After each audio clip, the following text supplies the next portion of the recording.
Hello guys, आज हम continue करेंगे क्लास 12th हिस्ट्री का chapter Mahatma Gandhi and the nationalist movement. And आज उसके पार्ट 2 में हम पढ़ेंगे the making and unmaking of non cooperation movement. तो हम पढ़ेंगे जब महात्मा गांधी इंडिया में वापस आए तब उन्होंने कैसा रोल प्ले किया एंड उन्होंने नॉन कॉपरेशन मूवमेंट कैसे लॉन्च की, ठीक है, उसके कॉन्सिक्वेंसेस क्या हुए, उसके कॉजेज़ क्या थे एंड उसके आफ्टर इफ़ेक्ट्स क्या हुए, ये हम पढ़ेंगे। सबसे पहले जब 1960 में दिसंबर में वो लखनऊ में गए तब उन्हें जो एक पीजेंट थे राजकुमार शुक्ला, उन्होंने अप्रोच किया। तो वो गांधी जी को चंपारण में लेके जाना चाहते थे ताकि वहाँ पे जाके वो इंडिगो शेयर क्रॉपर्स की कंडीशन के बारे में जान पाए, क्योंकि वहाँ पे शेयर क्रॉपिंग का पैटर्न जो था वो चल रहा था एंड जो ब्रिटिशर्स थे वो पीजेंट्स को बहुत ज़्यादा ऑप्रेस कर रहे थे। तो चंपारण बिहार में उनको लेके गए एंड ऑलमोस्ट 1 साल गांधी जी ने वहाँ पर स्पेंड किया। उसके बाद 1918 में एक तो वर्ल्ड वॉर चल रही थी 1914 टू 1918। तो यहाँ पे जो है 2 जगहों पे गांधी जी ने बहुत कंट्रीब्यूशन की अपने गुजरात में, अपने होम टाउन में ही, ठीक है। एक तो है अहमदाबाद, एक है खेड़ा। तो गांधी जी जो वर्ल्ड वॉर का फ़ायदा उठाना चाहते थे, वो चाहते थे कि मच वाइडर मूवमेंट जो है अभी लॉन्च हो इंडिया में, ताकि ऑलरेडी जो वॉर ब्रिटिशर्स फेस कर रहे हैं एंड और उनको प्रॉब्लम्स जो है वो सफ़र हों। पहले तो एक लेबर डिस्प्यूट हो गया, जो लेबर करते थे नॉर्मल लोग, वहाँ पे डिस्प्यूट हो गया। वो चाहते थे कि जो हमारी कंडीशंस हैं टेक्सटाइल मिल वर्कर्स में जो लेबर करते थे, तो उन्होंने उनकी कंडीशंस जो थी वो बहुत अच्छी नहीं थी, इसीलिए वहाँ पे अहमदाबाद में गांधी जी वहाँ पे गए ताकि उनको बेटर कंडीशन उनको मिली जाए। ये गुजरात में हुआ था, अहमदाबाद में। उसके बाद खेड़ा हुआ था, खेड़ा सत्याग्रह। यहाँ पे उन्होंने जो पीजेंट्स थे उनको बोला, उन्होंने डिमांड की कि हमारी जो टैक्सेस हैं उनको रिमिशन हो जाए, वो कम हो जाए, कैंसिल हो जाए।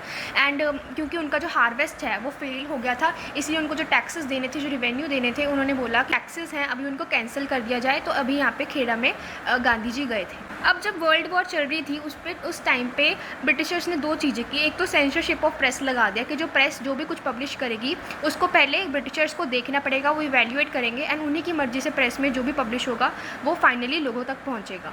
उसके बाद राउलेट एक्ट लगा दिया। राउलेट एक्ट में क्या होना था कि कोई भी किसी को भी डिटेंशन किया जा सकता था, किसी को भी अरेस्ट किया जा सकता था विदाउट ट्रायल, विदाउट उसकी कोई अरेस्ट वारंट के ही उसको अरेस्ट किया जा सकता था। एंड इससे गवर्नमेंट ने बहुत सारे अरेस्ट किए एंड ये जो है इससे बहुत प्रॉब्लम्स क्रिएट हुई, ठीक है। लोग जो है वो भड़क गए कि हमें किसी भी चीज़ के लिए अरेस्ट किया जा रहा है एंड ये था राउलेट एक्ट। अब इसका रिस्पांस क्या था? शॉप्स जो थे वो शट डाउन हो गए थे, स्कूल्स जो थे वो क्लोज़ हो गए थे। उन्होंने जो है बंद की कॉल के ऊपर जो है अपने जो है सपोर्ट किया एंड उसी के चलते हुए शॉप्स को बंद कर दिया गया, स्कूल्स को बंद कर दिया गया। उसके बाद पंजाब में बहुत ज़्यादा इंटेंस लेवल पे प्रोटेस्ट हो रहे थे, क्योंकि इन्हों की मैन पंजाब के ही लोगों ने, पंजाब के ही जो मैन लोग थे, उन्होंने वॉर में सर्व किया था इन द वर्ल्ड वॉर। तो उन्होंने बोला कि हमें शाबाशी, हमें रिवॉर्ड्स देने के बजाय हमें अरेस्ट किया जा रहा है, राउलेट एक्ट लगाया जा रहा है एंड इसी से पंजाब में बहुत ज़्यादा प्रोटेस्ट हुए and Gandhi ji and local congressman को डिटेन किया गया, उनको अरेस्ट किया गया। तो इससे जो है ये रिस्पॉन्स आया राउलेट एक्ट के बाद। उसके बाद इस राउलेट एक्ट का क्लाइमेक्स तब पहुंचा जब बैसाखी के दिन thousands of Punjabis and all वो अप्रैल 1919 में अमृतसर में गए, जलियांवाला बाग में, ठीक है, बैसाखी सेलिब्रेट करने के लिए। जलियांवाला बाग यहाँ पे मैसेकर हुआ क्योंकि जनरल डायर ने राउलेट एक्ट के चलते हुए मार्शल लॉ लगाया था एंड उसके ऑर्डर किया ओपन फायर, लोगों के सामने जो है आग लगा दी एंड लोग उसमें जल गए। इसको बोलते जलियांवाला बाग मैसेकर। इसमें थाउजेंड्स ऑफ लोगों ने अपनी जान गंवा दी, ठीक है। उसके बाद नॉन कॉपरेशन मूवमेंट जो है वो लॉन्च होती है एंड इस पर उन्होंने बोला called for disobey the British, कि ब्रिटिश जो भी बोलेंगे हमें उसको डिसओबे करना है, नॉन कॉपरेट करना है, उनके साथ कॉपरेट नहीं करना, ठीक है। स्टॉप अटेंडिंग लॉ कोर्ट्स, जो कोर्ट्स में लोग काम करते थे, लॉयर्स वगैरह, उन्होंने जाना बंद कर दिया। स्कूल्स बंद हो गए, कॉलेजेस बंद हो गई एंड उन्होंने बोला गांधी जी ने कि अगर नॉन कॉपरेशन फाइनली चलता गया तो हमारा स्वराज मतलब खुद का राज, वो हमें 1 साल में ही मिल जाएगा अगर नॉन कॉपरेशन चलती गई, हम ब्रिटिशर्स के साथ कॉपरेट नहीं करेंगे तो, ठीक है। यहाँ पे खिलाफत मूवमेंट में बहुत इंपॉर्टेंट रोल था, ठीक है।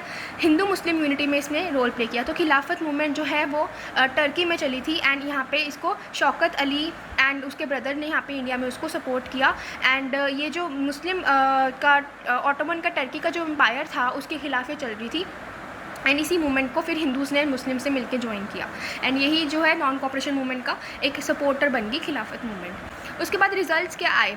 जो इसके रिजल्ट्स थे नॉन कॉपरेशन मूवमेंट में 396 स्ट्राइक्स हो रही थी, मतलब कि लोगों ने स्ट्राइक्स करनी शुरू कर दी थी 1921 में एंड इसके नंबर ऑलमोस्ट 400 थी।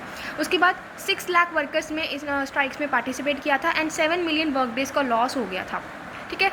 इसी के साथ चलते चलते हिल ट्राइब्स ने आंध्र प्रदेश में वॉयलेट किए फार्म लॉज। तो ये जो हमने 10th क्लास में पढ़ा हुआ है जो नेशनलिज्म इन इंडिया में, कि आंध्र प्रदेश के जो हिल ट्राइब्स थे उन्होंने जो फार्म लॉज बनाए थे कि आप जो है फ्यूल वुड नहीं ले सकते, फ्रूट्स नहीं खा सकते, कैटल नहीं चरा सकते, उन सब के खिलाफ जो है वो प्रोटेस्ट किया। ठीक है। अवध फार्मर्स ने रिफ्यूज़ कर दिया पे टैक्सेस, उन्होंने टैक्सेस देने से मना कर दिया। And peasants in Kumaon refuse to carry loads of officials, जो ऑफिशियल्स का सामान उठाना था उन्होंने पीजेंट्स ने मना कर दिया कि हम ये भी नहीं करेंगे। मतलब यहाँ से उन्होंने नॉन कॉपरेशन जो है वो करनी शुरू कर दी। उसके बाद ये मूवमेंट कॉल ऑफ कर दी जाती है क्योंकि ये जो है मूवमेंट वायलेंट हो जाती है। तो 1992 में फरवरी में अ ग्रुप ऑफ पीजेंट्स के एक ग्रुप ने अटैक कर दिया at police station of Chauri Chaura Uttar Pradesh में। तो इस पुलिस स्टेशन में बहुत ज़्यादा लोगों की डेथ हो गई एंड गांधी जी बोलते हैं कि ये वायलेंट हो गई है। तो इससे क्या कांस्टेबल्स पेरिश हो गए, उनकी डेथ हो गई and it led to calling off the movement, क्योंकि गांधी जी चाहते थे कि ये मूवमेंट नॉन वायलेंट रहे, हम किसी तरीके का वायलेंस नहीं करना चाहते, मार धाड़ नहीं करना चाहते, इसलिए जो मूवमेंट है ये कॉल ऑफ कर दी गई। उसके बाद आता है ड्यूरिंग द मूवमेंट के टाइम पे क्या क्या हुआ। Thousands put in jail. तो अभी ब्रिटिशर्स ने भी जो है अपना एक तरह से उनका एक्शन दिखाया, उन्होंने बहुत सारे लोगों को जेल में डाल दिया। गांधी जी को अरेस्ट कर लिया इन मार्च 1992 में गांधी जी को अरेस्ट कर लिया गया। एंड जो जज उस केस के ऊपर प्रोसीड कर रहे थे वो थे जस्टिस CN ब्रूमफील्ड। तो इन्होंने बहुत ज़्यादा बोला कि मैं किसी और लोगों को पहली बार जज कर रहा हूँ, ठीक है, जो इंडियन लोग हैं उनको जज कर रहा हूँ एंड मेरे लिए जो वो कर रहे हैं मेरे लिए वो शायद अच्छा नहीं है, लेकिन जो लोगों के लिए वो कर रहे हैं वो बहुत एक पेट्रोटिज़म की भाषा में कर रहे हैं। लोगों को लगता है कि वो हमारे लिए लीडर हैं, पेट्रोइट्स हैं, तो इसीलिए बहुत कंफ्यूज थे, एक तरीके के मतलब डिलेमा में थे। उन्होंने बोला कि मैं गांधी जी को 6 ईयर की इम्प्रिजनमेंट में डाल रहा हूँ, 6 ईयर्स के लिए जेल में डाल रहा हूँ, लेकिन इससे सबसे ज़्यादा खुश मैं ही होऊंगा अगर उनको जल्दी जो है रिलीज़ कर दिया जाए। तो उन्होंने बोला कि अगर रिड्यूस कर दिया जाए इट वुड प्लीज़ हिम, सबसे ज़्यादा खुश मैं ही होऊंगा। तो इसीलिए वो बोलते थे कि ये मूवमेंट ऑल्दो उनके खिलाफ थी, लेकिन जो मूवमेंट थी वो सही थी, इंडियन लोगों के लिए सबसे ज़रूरी थी, क्योंकि इंडियंस ही उनको पेट्रोइट्स मानते थे एंड इट वाज नेसेसरी कि वो ब्रिटिशर्स के खिलाफ कोई एक्शन ले। उसके बाद गांधी जी एक पब्लिक लीडर बन गए, पीपल्स लीडर बन गए। वो कैसे? क्योंकि उनकी मूवमेंट में बहुत सारे लोग ज्वाइन हो गए, professionals, intellectuals, peasants, workers, artisans, सब ने उनका साथ दिया एंड एक पॉपुलर लीडर की तरह वो इमर्ज होकर आए। ठीक है। उनको महात्मा कहना शुरू कर दिया। महात्मा मतलब महाआत्मा, जो बहुत प्योर सोल होती है, जो है एक तरह की आत्मा बताई गई है जो सबसे परे है। तो उन्होंने बोला कि महात्मा है, ये हमारे सेवियर हैं, हमारे लिए सब कुछ यही है। ठीक है। उन्होंने लोगों ने अप्रिशिएट किया गांधी जी को for dressing like him, living like him and same language जो वो बोलते थे वैसी ही लैंग्वेज बोलने के लिए, कि सबसे सिंपल, सबसे डिसेंट जो हैं आप ही हो गांधी जी।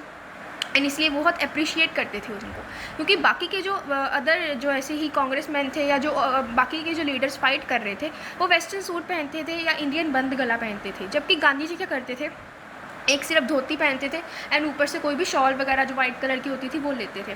तो ही वो ओनली धोती एंड स्पिंड चरखा, तो बहुत सिंप्लिसिटी के साथ वो चरखा चलाते थे, खुद अपना जो है ऐसे चरखा बुनते थे। ठीक है। कुछ लोग मानते थे कि गांधी जी के पास मिरेकुलस पावर्स हैं, मतलब मिरेकल्स करते हैं वो, उनके पास जो पावर्स हैं वो हमारे जो है इंडियन लोगों से परे है। ठीक है। उनको भगवान का रूप मानते थे। उनके बिलीव्स थे कि जो गांधी जी हैं किसी किंग के द्वारा भेजे गए हैं, भगवान के द्वारा भेजे गए हैं to redress the grievances of farmers, हमारे फार्मर्स की प्रॉब्लम्स को सॉल्व करने के लिए। एंड गांधी जी जो है सुपीरियर हैं ब्रिटिश से भी ऊपर हैं गांधी जी। एंड उन्होंने बोला कि अगर गांधी जी हमारे साथ रहेंगे तो Britishers will flee the district, मतलब ब्रिटिशर्स जो है डिस्ट्रिक्ट छोड़ के, इंडिया छोड़ के भाग जाएंगे। ठीक है। एंड उन्होंने बोला कि it will be dire consequences for those who oppose him, कि अगर किसी ने भी गांधी जी के खिलाफ कुछ बोला तो उसके लिए डायर कॉन्सिक्वेंसेज होंगे, मतलब बहुत टेरिबल कॉन्सिक्वेंसेज होंगी। उसका तो मतलब बुरा होना तय है कि गांधी जी के खिलाफ कुछ बोल नहीं सकते, वो भगवान है। एंड ऐसा हुआ भी कुछ केसेस में कि जिन्होंने अपोज किया गांधी जी को, उनके मिरेकलियसली, मतलब बिना किसी मिस्टीरियसली उनके हाउस जो है वो गिरे हुए पाए गए, उनके क्रॉप्स जो है वो फेल हो गए, जो कि गांधी जी के खिलाफ बोलते थे। उसके बाद है गांधी जी एज सेवियर। गांधी जी के अभी जो ऐसे क्या तरीके थे जिनसे वो एक पूरे इंडियन लोगों का सेवियर बन गए, एक जो है मसीहा बन गए, एक रक्षक बन गए। तो ही rescued peasants from the high taxes, जो हाई टैक्सेस उनको देने पड़ते थे, रिवेन्यू देने पड़ते थे, उन्होंने रेस्क्यू किया उनको। ऑपरेसिव ऑफिशियल्स के साथ जो उनको बहुत ज़्यादा ऑपरेस करते थे उनसे उनको बचाया। And restore the dignity and autonomy, उन्होंने बोला कि मैं आपकी डिग्निटी, आपकी ऑटोनॉमी, आपकी खुद की पावर को रिस्टोर करूँगा। एंड उनके सिम्बल्स थे धोती एंड चरखा, जो कि बहुत सिंप्लिसिटी के सिम्बल्स हैं। And also Gandhi ji led a simple lifestyle, बहुत डिसेंट लाइफस्टाइल थी उनकी। कोई मतलब ऐसे जितने वो फेमस थे उतना उनका बिल्कुल भी चेहरा ऐसा नहीं था, वो बिल्कुल सिंप्लिसिटी के साथ जीते थे। And understand and relate to life, वो खुद हर जगह चल के जाते थे, लोग उनको समझ पाते थे, उनकी लाइफ के साथ अपनी लाइफ को रिलेट कर पाते थे, ठीक है। एंड यहाँ पे गांधी जी को बहुत सारे जो इंडस्ट्रियलिस्ट थे या जो और इंडिया के बहुत ज़्यादा फेमस लोग थे उन्होंने भी ज्वाइन किया, जैसे कि G D Birla, Mahadev Desai, J B Kripalani, Jawaharlal Nehru, Sarojini Naidu, C Rajagopalachari, इन सभी ने भी मूवमेंट को ज्वाइन किया एंड गांधी जी का साथ दिया। उसके बाद आता है रिलीज इन फरवरी 1924। तो 1922 से अगर 6 साल की सज़ा थी तो उनको 1928 में जो है रिहा करा जाना था, लेकिन उनको पहले ही रिहा कर दिया गया फरवरी 1924 में। और उन्होंने फर्दर किसके लिए काम किया, उन्होंने बोला कि मुझे प्रमोशन करनी है ऑफ होम स्पन क्लोथ, खुद से बनाया हुआ कपड़ा जिसको कि खादी बोलते हैं, एंड एबॉलिशन ऑफ अनटचेबिलिटी, जो छुआछूत लोग करते हैं, ऊंच नीच की जात है, उसको मुझे ख़त्म करना है। एंड उन्होंने बोला कि इंडिया में एक बहुत ज़रूरी है कि हम रिड हो जाएं ऑफ चाइल्ड मैरिज, बच्चों की शादी जो पहले बहुत जल्दी उम्र में कर देते हैं उसको ख़त्म किया जाए। एंड हिंदू मुस्लिम हार्मनी जो है वो इस्टेब्लिश की जाए, कोई भी जो है रिलीजन से भेदभाव ना हो, हिंदू और मुस्लिम्स इकट्ठे रहें, हार्मनी के साथ रहें, यूनिटी में रहें। एंड उन्होंने बोला कि हमें सेल्फ रिलायंट बनना है, हमें खुद से इंडियन कपड़ा बनाना है, एंड हमें जो वेस्टर्न क्लोथ्स हैं उसको यूटिलाइज़ नहीं करना है, फॉरेन क्लोथ्स को यूटिलाइज़ नहीं करना है, सेल्फ रिलायंट बनना है, आत्मनिर्भर बनना है। तो इससे हमारा ये पार्ट 2 कंप्लीट हो गया। If you find this video helpful please like and subscribe. Thank you.